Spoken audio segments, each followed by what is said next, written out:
Improvements, काफी support government ने इसके थ्रू इंडिया की इकोनॉमी को बैकबोन को स्ट्रॉन्ग करने के लिए काफी इनिशिएटिव्स करे। आज 30% ऑफ जीडीपी एमएसएमई के रूप में कंट्रीब्यूट करती है, 50% एक्सपोर्ट्स हमारा एमएसएमई के थ्रू होता है और 40% एम्प्लॉयमेंट एमएसएमई देती है। हमारी कंट्री में जहां की बहुत सारी मल्टीपल टाइप की डाइवर्सिटीज है, उसमें एमएसएमई ही एक ऐसा पहलू, ऐसा सेगमेंट है जिसने कंट्री को बहुत संभाला हुआ है।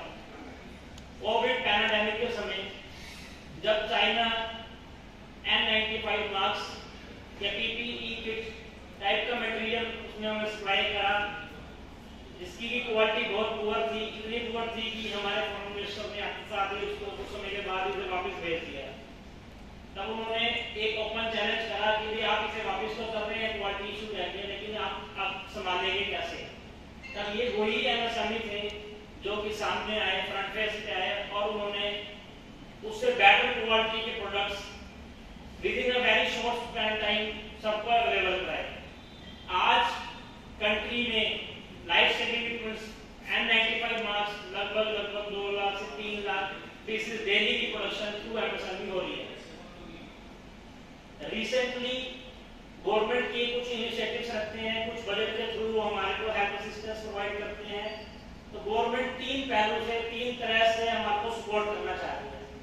पहला वो लोन्स देके इकोनॉमी को बिल्ड अप करना चाह रही है, जिससे कि बिजनेस बूस्ट हो, जीडीपी उठे। सेकेंडली, बिजनेस मॉडल्स में क्या इंप्रूवमेंट होनी चाहिए, क्या रिफाइनमेंट होनी चाहिए, उसके रिगार्डिंग उनका फोकस है भी अवेयरनेस हो हमारे इंटरनेशनल लेवल की मार्केट्स की, जिससे कि हमारा एक्सपोर्ट बढ़े। थर्डली, गवर्नमेंट आपकी इसमें भी हेल्प कर रही है क्योंकि आपकी जो डिलेड पेमेंट्स है उसमें भी वो आपको हेल्प कर रही है। तो इन्हीं 3 पॉइंट ऑफ व्यू से आपको एमएसएमई के जो लोग रीसेंट इनिशिएटिव्स हैं जो लास्ट ईयर से अभी तक गवर्नमेंट ने आपको प्रोवाइड करे हैं, 1 to 1 मैं आपको डिस्कस करता हूँ आपके साथ। फर्स्ट इनिशिएटिव जो नॉन के रूप में लास्ट ईयर से चेंजेस आ रहे हैं वो है कि एमएसएमई वाले यूनिट्स को, ये आपने सुना और देखा होगा कि गवर्नमेंट कोशिश कर रही है उनको कोलैटरल फ्री लोन्स की सुविधा प्रोवाइड करने की। इसमें काफी मेजर चेंज इस बार 1 अप्रैल 2023 को आया, जब सीजीपीएमएससी जो कि एक स्कीम है क्रेडिट गारंटी जिसमें गवर्नमेंट दे देती है और कोलैटरल फ्री लोन क्लाइंट्स को, कस्टमर्स को मिल जाता है। उसकी लिमिट पहले 2 करोड़ थी और अब 5 CR तक एक्सटेंड कर दी गई है। ट्रेडिंग यूनिट्स भी सीजीपीएमएससी में कवर है, उनकी अर्लियर लिमिट्स 50 लाख थी जो कि 1 करोड़ हुई, उसके बाद अब 2 करोड़ है और मैन्युफैक्चरिंग की लिमिट्स हमारी 5 CR तक एनहांस कर दी गई है। मतलब ऐसे एसेसिव चाहे वो फ्रेश स्टार्टअप है या ओल्ड कस्टमर्स हैं, वो गवर्नमेंट की स्कीम सीजीपीएमएससी का बेनिफिट उठाते समय विदाउट एनी कोलैटरल फंडिंग ले सकते हैं। 5 CR तक उनको अलाउ कर दिया गया है। और रिसेंटली एक प्रेस रिलीज के थ्रू जो स्टार्टअप्स हैं, स्टार्टअप्स को इवन कि 10 CR तक के लिए उन्होंने प्रपोजल डाला है कि 10 CR लिमिट को करा जाए। अब इसमें थोड़ा सा कंसेप्चुअली हमें समझने की जरूरत है कि एमएसएमई क्या है। एमएसएमई बना है वर्ड एक एंटरप्राइज की क्लासिफिकेशन से। एंटरप्राइज को उसकी क्लासिफिकेशन, उन्होंने एंटरप्राइज बताया हमें एंटरप्राइज कौन है, क्या है, उसके बाद एंटरप्राइज कितने प्रकार की है, इसके नाम से एमएसएमई की डेफिनेशन आ गई, माइक्रो स्मॉल मीडियम एंटरप्राइज। पहले हम डिस्कस करेंगे एंटरप्राइज। एज पर एमएसएमई एक्ट 2006 में जो हमारा एक्ट आया उसके अनुसार एंटरप्राइजेस वो सारी बिजनेस एंटिटी है, चाहे उनका कॉन्स्टिट्यूशन कुछ भी हो, प्रोप्राइटरशिप हो, एफएफ हो, पार्टनरशिप हो, ऐसी एंटरप्राइजेस जो कि या तो मैन्युफैक्चरिंग में है, प्रोडक्शन में है या सर्विस सेक्टर में है और अपना कंट्रीब्यूशन बिजनेस के रूप में, सर्विसेज के रूप में दे रहे हैं, तो उनको उन्होंने एंटरप्राइज माना है एज पर एमएसएमई है। ट्रेडिंग सेक्टर को ओरिजिनली 2006 के एक्ट में जगह नहीं थी, उनकी डेफिनेशन के अनुसार वो एक एंटरप्राइज नहीं है, एंटिटी है 2006 में एंटरप्राइज को फिर फर्दर क्लासिफाई करा गया कि उसको डिफरेंट स्लैब्स दिए गए स्कीम्स प्रोवाइड करने के लिए। भाई कुछ स्कीम्स छोटे लेवल पे, कुछ स्कीम्स सेकंड लेवल पे, कुछ स्कीम्स थर्ड लेवल पे। जो तीन कैटेगरी बनाई गई वो माइक्रो, स्मॉल और मीडियम। माइक्रो, स्मॉल और मीडियम को भी पहले उन्होंने दो रूप में बांट दिया 2006 में। उनकी जो इंटरनल क्लासिफिकेशन की लिमिट हमें दी गई वो दी गई on basis of turnover, on basis of investment in plant and machinery. अगर आप मैन्युफैक्चरिंग की बात करते हैं और माइक्रो, स्मॉल या मीडियम में क्लासिफाई करना चाहते हैं तो आपको इन्वेस्टमेंट्स का क्राइटेरिया था जो आपको हमें चेक करना था कि ये माइक्रो में फॉल करेगा, स्मॉल में फॉल करेगा, मीडियम में फॉल करेगा।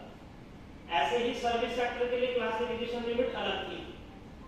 फिर हमारे पास जून 2020 में अमेंडमेंट आई, उन्होंने डेफिनेशन को ऑल टुगेदर रिवाइज करा। हालांकि ये स्टेप 14 साल बाद आया क्योंकि बहुत जल्दी मूव आ जानी चाहिए थी। उन्होंने डेफिनेशन अमेंड करके क्लासिफिकेशन जो सर्विसेज की और मैन्युफैक्चरिंग की अलग अलग होती थी उसको नटशेल में कर दिया और उसमें टर्नओवर प्लस इन्वेस्टमेंट दोनों को कंसोलिडेट कर दिया। अगर आज हमें चेक करना है कि कोई यूनिट, कोई एंटरप्राइजेस मैन्युफैक्चरिंग और सर्विस सेक्टर में कौन सी कैटेगरी में फॉल करेगी, माइक्रो में फॉल करेगी, स्मॉल में फॉल करेगी या मीडियम में फॉल करेगी, तो हमें दो कंडीशंस चेक करनी होगी, एक टर्नओवर की और एक उनकी इन्वेस्टमेंट की प्लांट एंड मशीनरी या इक्विपमेंट्स। अगर उनकी टर्नओवर अप टू 5 CR है तो वो माइक्रो एंटरप्राइज में क्लासिफाई होगा।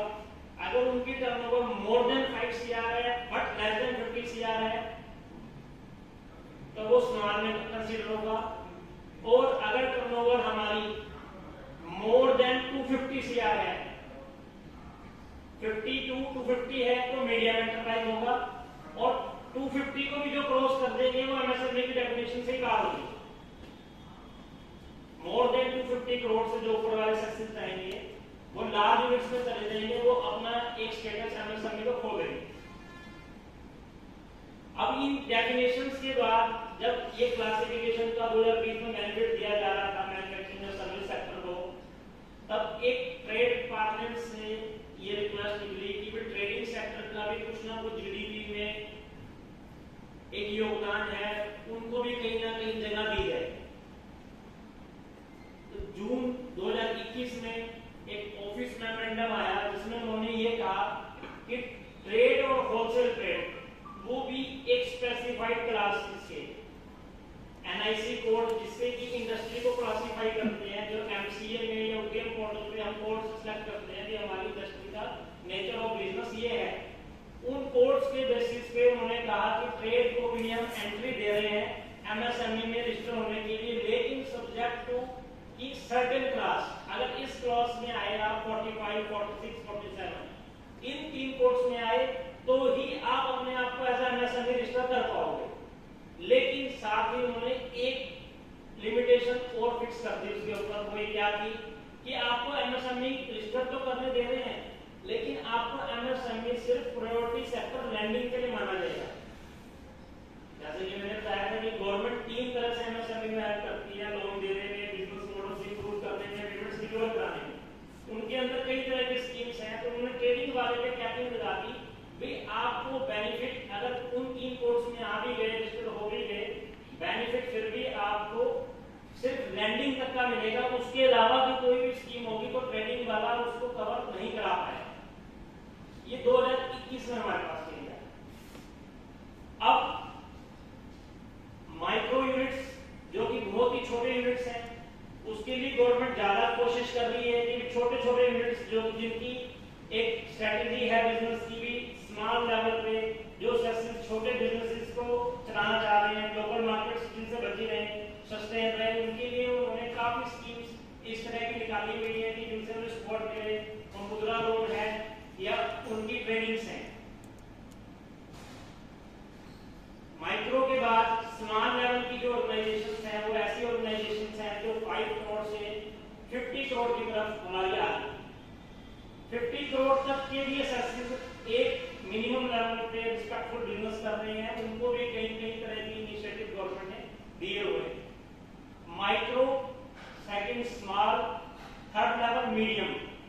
करोड़ से 250 करोड़।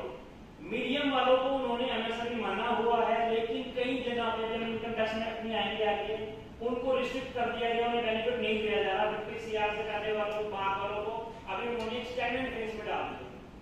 कई बार हम आगे कोऑर्डिनेट करेंगे तो मीडियम एंटरप्राइजेस जो 50 सीआर से ऊपर चली गई है उनको कुछ बेनिफिट्स के लिए लिमिट लगा दी उन्होंने भी। अब आप मीडियम साइज में आ जाओ, अब एमएसएमई हो, लेकिन एक लिमिटेड आपको एडवांटेजेस